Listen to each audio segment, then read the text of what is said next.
After, I think started dating October of 2011, and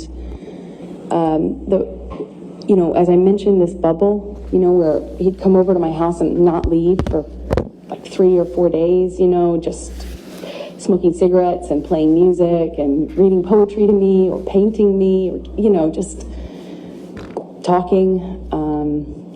And then he would disappear.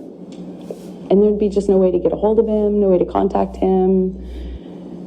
At first, I didn't really think anything about it, but he disappeared at one point,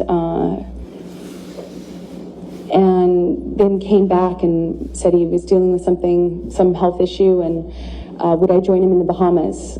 And I think that's when I learned he had an island, and I was on a trip with a friend of mine in Spain, and it was for the holidays, and I kind of rerouted my trip so I could come and land in LA landing in Miami instead of LA, so I could go and meet him on the island. And he had Keenan come and meet me on that trip, like in Miami. I get off one plane, get onto another, and go and join him on his private island. And I noticed he was drinking Beck's and tea, like lots of tea.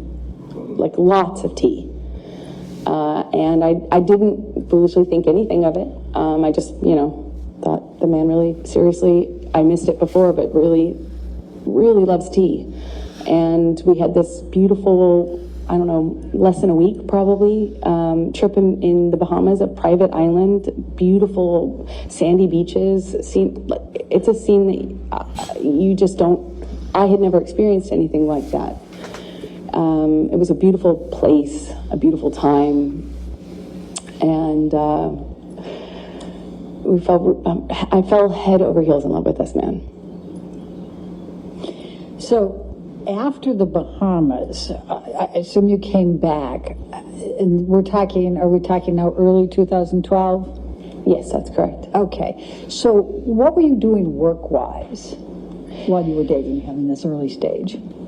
What I always do, I would be taking job to job to job, going from one movie to the next, mostly not filming in LA. So weirdly, you live in LA to go shoot on location in other places. So when I was in town, we would go back to this bubble, like insular bubble with beautiful, blaringly loud music and no one else and nothing else. And then I'd go off to work. And so would he. Eventually, yeah, he left to shoot Lone Ranger, I believe. Okay. Now, we've heard a little bit about Lone Ranger, and that's about mid-2012, is that right, when he was shooting that? That sounds right, mid-2012, yeah. And were you shooting anything at that time? I was shooting...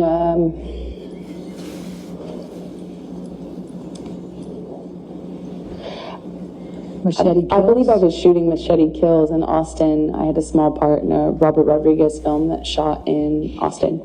Okay. I think Johnny was shooting and then having some time off, and there was just a lot of travel, a lot of movement, so. Okay.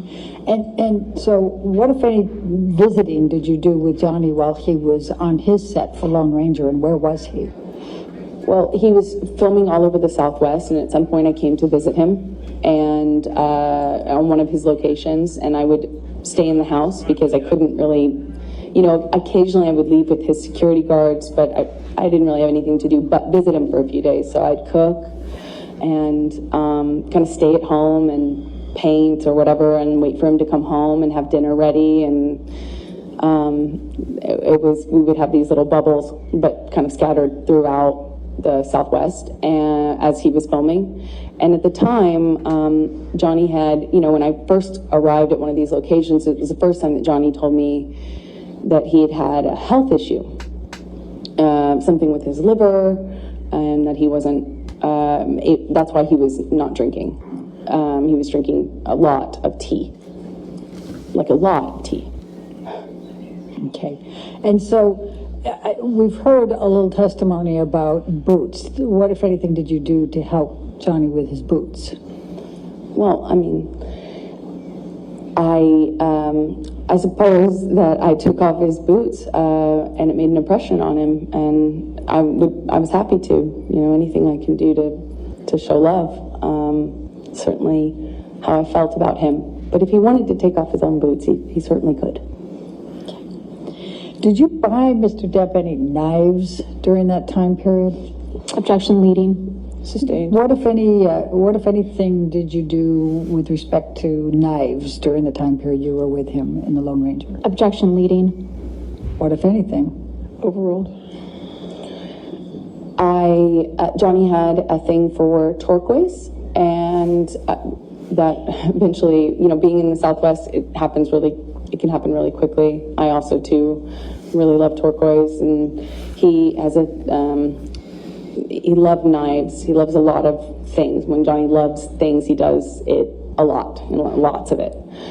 So he had these daggers that he had given me that they were beautiful in design, and they're, you know, long, curved daggers. And he just talked a lot about knives, had a knife and gun collection, and was quite proud of it. And at some point, I don't really remember exactly when it was, but at some point I picked up what I thought was a really beautiful turquoise handled knife. And I had it engraved with a saying that Johnny would say to me all the time, which I, you know, thought was romantic, as funny as that is to say now. And what was the expression, the saying? Until death, hasta la muerte in Spanish.